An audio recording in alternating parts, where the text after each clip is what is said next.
Le rapport annuel sur les exportations d'armement françaises vient d'être présenté au Parlement. Est-ce que 2018 a été une bonne année en la matière? C'est effectivement une bonne année puisqu'on a un chiffre d'un peu plus de 9 milliards d'euros de commandes, sachant qu'en moyenne annuelle, on est généralement entre 6, 7, 8 milliards d'euros. Donc c'est un peu supérieur à ce qu'on fait habituellement. On vend en fait tout type d'armement, du matériel terrestre, du matériel aérien, des bateaux également. Sachant que ces dernières années, les grands contrats d'armement ont été des contrats dans le domaine naval, notamment avec des sous-marins, et puis évidemment dans le domaine aérien, avec les ventes de Rafale depuis 4-5 ans, avec l'Égypte, le Qatar, l'Inde. Ce méga contrat avec l'Australie, c'est le plus gros contrat dans ce genre que nous ayons jamais signé. C'est effectivement le plus gros contrat qu'on ait signé dans le domaine des naval et dans le domaine des sous-marins. D'abord par le nombre de sous-marins, parce que 12 c'est extrêmement important. En général, on en vend au plus entre 4 et 6 pour un pays, donc 12 sous-marins c'est important. Et puis c'est un sous-marin qui est d'une classe supérieure à ce qu'on vend normalement dans le domaine de l'export, puisque c'est un sous-marin de 5000 tonnes, donc d'une taille à peu près similaire aux sous-marins Barracuda françaises. Donc ce sont en plus de gros sous-marins. Qui sont nos principaux concurrents sur ce marché? Les Américains, j'imagine, d'abord. Alors dans le domaine des sous-marins, on n'a pas de concurrence américaine. Pour le moment.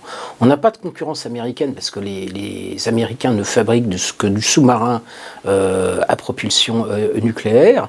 Et donc nos principaux rivaux sur le marché des sous-marins, ce sont en fait les Allemands aujourd'hui, ce qui fait d'ailleurs qu'on a une concurrence et une compétition intra-européenne qui est assez féroce entre les Français de Naval Group et les Allemands de TKMS. Qui sont les principaux clients de l'industrie d'armement française? Et aussi, qu'est-ce que pèse finalement aussi la vente à l'armée française?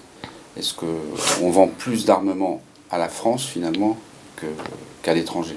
Alors je vais commencer par votre deuxième question. On a un rapport entre marché domestique et export qui est à peu près 2 tiers, 1 tiers, c'est-à-dire 2 tiers pour l'armée française et 1 tiers pour les exportations, ce qui est assez significatif.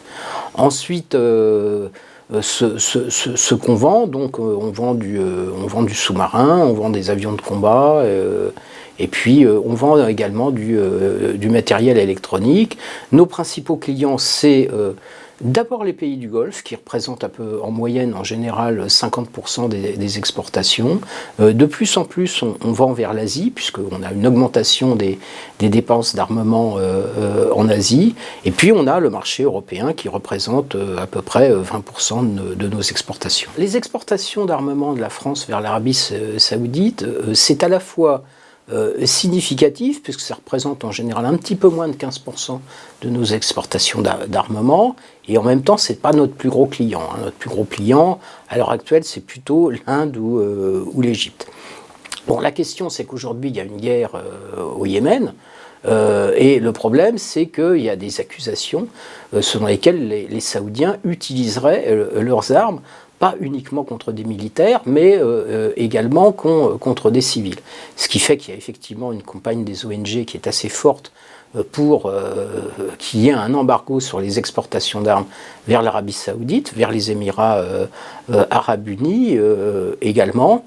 Alors la France, effectivement, est mise dans l'accusation par ces ONG sur les ventes d'armes à l'Arabie saoudite. Il faut savoir que on ne vend pas tout type d'armement à l'Arabie saoudite à l'heure actuelle, puisque la ministre des Armées a indiqué qu'il y avait certaines licences d'exportation qui avaient été refusées. Maintenant que c'est vrai qu'il y a il y a un débat aussi au sein de l'Union européenne, puisqu'un pays comme l'Allemagne, par exemple, donc a décrété un embargo sur les ventes d'armes à l'Arabie saoudite. Cet embargo allemand, effectivement, a une certaine importance, puisqu'il ne faut pas croire que nos armements sont toujours 100% français. Aucun armement n'est d'ailleurs jamais 100% national, et on a souvent effectivement des composants allemands dans nos matériels militaires.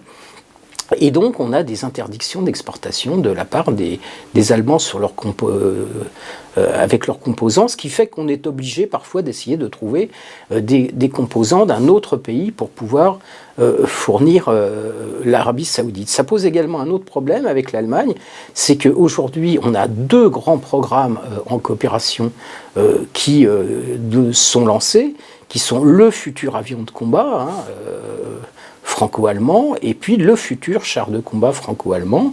Et là, il y a une négociation en cours entre la France et l'Allemagne sur la question des exportations en commun, parce que les Français aimeraient avoir la certitude qu'ils puissent exporter librement ce type de matériel dans le futur. On n'a quand même pas l'impression que l'opinion française soit très soucieuse de ce qui se passerait au Yémen. Est-ce que c'est parce qu'on est un pays qui n'a pas une vraie tradition pacifiste ? Effectivement, il n'y a pas véritablement de tradition pacifiste en France. Les ONG sont assez faibles.